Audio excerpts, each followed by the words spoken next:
Hello guys, welcome back to my YouTube channel. My name is Manisha and today I'll tell you some ready-made sentences which will help you a lot to speak English fluently and which will help you to become a fluent in English. So this video is very helpful for beginners and intermediates who really want to learn English and who really want to become a fluent in English. So watch this video till the end because this is very helpful video. So let's begin.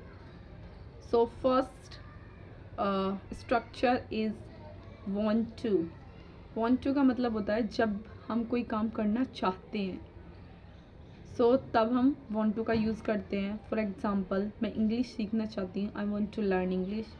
मैं पढ़ना चाहती हूँ, I want to study. मैं teacher बनना चाहती हूँ, I want to become a teacher. मैं cricket खेलना चाहती हूँ, I want to play cricket. मैं बाहर जाना चाहती हूँ, I want to go outside. So this is a want to and we can use in different sentences. We can make our different sentences with the help of want to. So want to is also a very important structure we can use in daily life we can use and make different sentences. And now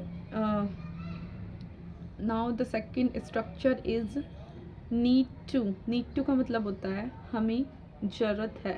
like we can say any work, कोई भी काम किसी भी काम करने की हमें ज़रूरत है. सो फॉर एग्ज़ाम्पल तुम्हें इंग्लिश सीखने की ज़रूरत है. You need to learn English. मुझे वोकेबलरी सीखने की ज़रूरत है. I need to learn vocabulary. तुम्हें इंग्लिश बोलने की आवश्यकता है. You need to speak English. So need to का यूज़ हम डिफरेंट सेंटेंसेस में कर सकते हैं. लाइक तुम्हें किसी भी काम करने की ज़रूरत है. सो need two is also used in many sentences in daily life. So this is very important. And now the third one is have to का यूज़ हम तब करते हैं जब हमें कोई काम करना पड़ता है. लाइक हमारा मन नहीं होता है लेकिन फिर भी हमें वो काम करना पड़ता है. फॉर एग्ज़ाम्पल मुझे पढ़ना पड़ता है, आई हैव टू स्टडी. मुझे घर का काम करना पड़ता है, I have to do household chores. मुझे बर्तन मांजने पड़ते हैं, I have to do the dishes. मुझे होमवर्क करना पड़ता, I have to complete my homework. So this is also have to and we can use it in different sentences. And now we are going to discuss fourth one is structure. So the fourth structure is learning to. मैं English सीख रही हूँ, I am learning to English. मैं cricket सीख रही हूँ, I am learning to cricket. मैं cycle चलाना सीख रही हूँ, I am learning to bicycle. मैं वोकेबलरी सीख रही हूँ, I am learning to vocabulary.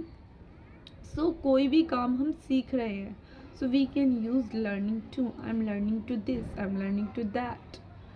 So this is also very important structure we can use in our daily life. And next one is enjoy to. For example enjoy to का मतलब होता है, enjoy to का use हम तब करते हैं. For example कोई भी काम हम करना इंजॉय करते हैं. फॉर एग्ज़ाम्पल मैं इंग्लिश सीखना इंजॉय करती हूँ या पसंद करती हूँ. So we can say I enjoy to learn English, I enjoy to speak English, I enjoy to improve my fluency. मैं अपनी फ्लुएंसी को इम्प्रूव करना पसंद करती हूँ या इंजॉय करती हूँ. So this is also enjoy to, यानी कि मैं इंजॉय होकर उस काम को करती हूँ. Whatever we learn and work do work complete. So this is also enjoy to. And the next one is let का यूज़ हम तब करते हैं कोई भी काम हम करते हैं, लाइक चलो करते हैं. चलो पढ़ते हैं, लेट्स स्टडी। चलो खेलते हैं, लेट्स प्ले। चलो बाहर खेलते हैं, लेट्स प्ले आउटसाइड। चलो मार्केट चलते हैं, लेट्स गो टू मार्केट। चलो स्कूल चलते हैं, लेट्स गो टू स्कूल। चलो मंदिर चलते हैं, let's go to temple. So let's is a very basic structure mostly people use in daily life.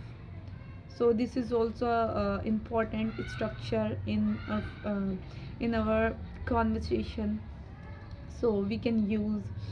And the next one is could. हम could का use polite way में request करने के लिए करते हैं। कुछ भी चीज़ हम किसी से रिक्वेस्ट करके मांग रहे हैं या एनीथिंग, रिक्वेस्ट लाइक थोड़ा सा पोलाइट वे में यूज़ करते हैं कुड का। लाइक क्या तुम मुझे पेंसिल दे सकती हो, could you please give me a pencil. क्या तुम मुझे थोड़ा पानी दे सकती हो, could you give me some water. क्या तुम मुझे अपनी नोटबुक दिखा सकती हो, could you give me your notebook. क्या तुम मुझे अपना मोबाइल दिखा सकती हो, could you give me your mobile phone. So this is a could we can use in a different sentences. And the next one is can is also most important structure. Mostly people use can, uh, mostly people use can in their daily life. Can का मतलब होता है कोई भी काम हम कर सकते हैं। For example I can, like ability बताने के लिए हम कैन का यूज़ करते हैं। फॉर एग्ज़ाम्पल मैं अंग्रेजी बोल सकता हूँ, आई कैन स्पीक इंग्लिश। मैं रात में बाहर जा सकता हूँ, I can go outside at night. मैं क्रिकेट खेल सकता हूँ, आई कैन प्ले क्रिकेट। मैं अंग्रेजी सिखा सकता हूँ, I can teach you English. मैं तुम्हें अंग्रेजी सिखा सकता हूँ, I can teach you English. So this is a can we can use in our daily life.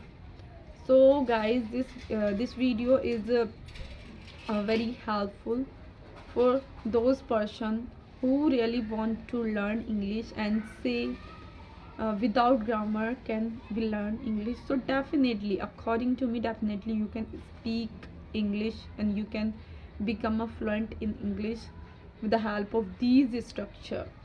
So if you like this video, so subscribe my channel and like this video and share with your friends for more videos. So thank you so much guys, bye bye.